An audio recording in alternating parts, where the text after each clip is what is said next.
A woman decides to have a facelift for her 50th birthday. She spends $15,000 and looks sensational. On her way home, she stops at a newsstand to buy a newspaper. Before leaving, she says to the clerk, "I hope you don't mind my asking, but how old do you think I am?" "About 32, is the reply. "Nope, I'm exactly 50, the woman says happily. A little while later, she goes into McDonald's and asks the counter girl the very same question. The girl replies, "I'd guess about 29, with a big smile. The woman replies, "Nope, I'm 50. Now she's feeling really good about herself. She stops at a candy shop on her way down the street. She goes up to the counter to get some mints and asks the assistant the same burning question.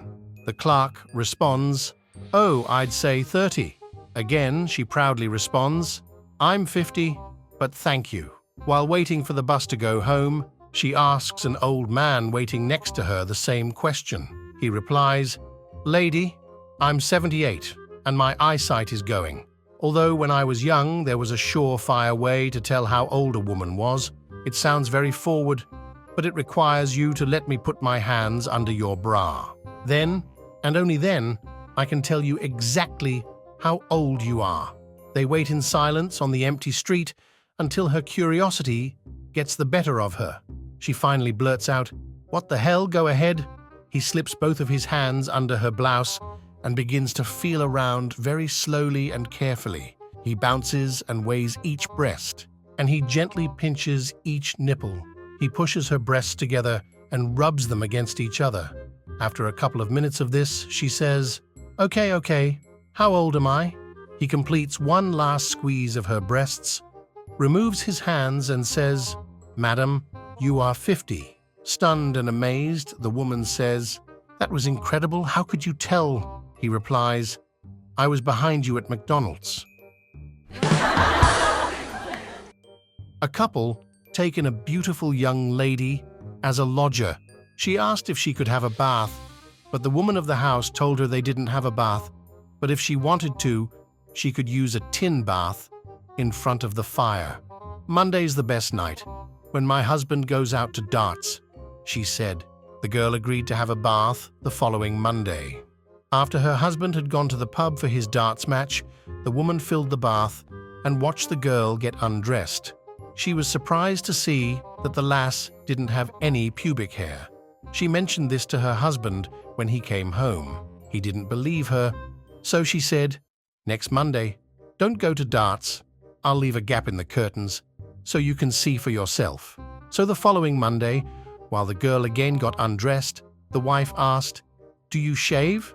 "No," replied the girl. "I've just never grown any hairs down there. Do you have hair?" "Oh yes," said the woman, and she showed the girl that indeed she was far from hairless. When the girl went to bed, the husband came in, and the wife asked, "Did you see it?" "Yes," he said, "but why the hell did you have to show her yours?" "Why not?" she said. "You've seen it before." "I know," he said, "but the darts team hadn't." One day a man who had been stranded on a desert island for over 10 years sees an unusual speck on the horizon. "It's certainly not a ship," he thinks to himself. As the speck gets closer, suddenly emerging from the surf comes a drop-dead, gorgeous blonde woman wearing a wetsuit and scuba gear. She approaches the stunned guy and says, "Tell me, how long has it been since you've had a cigarette?" 10 years, replies the stunned man. With that, she reaches over and unzips a waterproof pocket on her left sleeve and pulls out a pack of cigarettes. He takes one, lights it, takes a long drag and says, "Man, oh man, is that good?" "And how long has it been since you've had a sip of bourbon?" she asks him. Trembling, the castaway replies, 10 years. She reaches over, unzips her right sleeve, pulls out a flask and hands it to him. He opens the flask, takes a long swig and says, "Wow, that's absolutely fantastic." At this point, she starts slowly unzipping the long zipper that runs down the front of her wetsuit, looks at the man seductively, and asks, "And how long has it been since you've had some real fun?" With tears in his eyes, the guy falls to his knees and sobs, Oh, good Lord. Don't tell me you've got a laptop. A couple want to have children, but the wife can't get pregnant, so they go to see a priest for advice. The priest tells them they came at the right time, since his superior just sent him to Rome for 10 years, and he's leaving tomorrow. As soon as I'll get there, I'll immediately light a candle for you, he promises. Time passes, and the priest returns to the little town after 10 years. The first thing he does is visit the couple's home.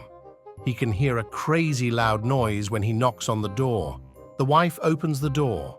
3 little children on her arms, a couple of them hiding under her skirt, and others behind her playing around. The priest counts as many as 10 of them. Well, this is quite a pleasant surprise, exclaims the priest. It seems like God listened to my prayer. But where is your dear husband? My husband traveled to Rome, says the wife, with a tired look on her face. To Rome? Why on earth would he go to Rome? To blow out that bloody candle you lit. A woman and her 12-year-old son were inside a taxi. It was raining, and all the Twilight girls were standing by the roadside. The boy asked, "Mummy, what are all those women doing?" His mother replied, "They are waiting for their husbands to come back from work." The taxi driver turned around and said, "Why don't you tell him the truth?" "Little boy, they are prostitutes. They sleep with men for money," said the driver. The boy's eyes got wide and asked, "Mummy, is that true?" His mother, glaring hard at the driver, replied, "Yes." After a few minutes, the boy asked, "Mummy, what happens to the babies those women have?" She replied, "Most of them become taxi drivers." A teenage boy had just passed his driving test and asked his father as to when they could discuss his use of the car. His father said he'd make a deal with his son. "You bring your grades up from a C to a B average, study your Bible a little, and get your hair cut. Then we'll talk about the car." The boy thought about that for a moment, decided he'd settle for the offer, and they agreed on it.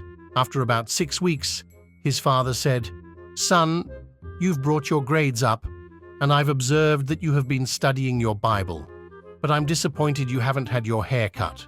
The boy said, "You know, Dad, I've been thinking about that, and I've noticed in my studies of the Bible that Samson had long hair, John the Baptist had long hair, Moses had long hair, and there's even strong evidence that Jesus had long hair." The father responded, "Did you also notice that they all walked everywhere they went?"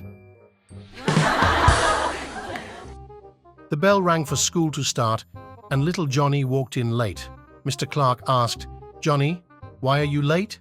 He replied, "I was on Cherry Hill." Then he sat down. 10 minutes later, Nathan walked in late, and Mr. Clark repeated, "Why are you late?" Nathan answered, "I was on top of Cherry Hill." 5 minutes later, Kevin walked in late, and Mr. Clark said to him, "Kevin, where have you been?" Kevin replied, "I was on Cherry Hill." 10 minutes later, a girl walked in the classroom, and Mr. Clark asked, "Hi there, what's your name?" The girl replied, "Cherry Hill." My friends, if you want to watch other funny jokes, subscribe to the channel.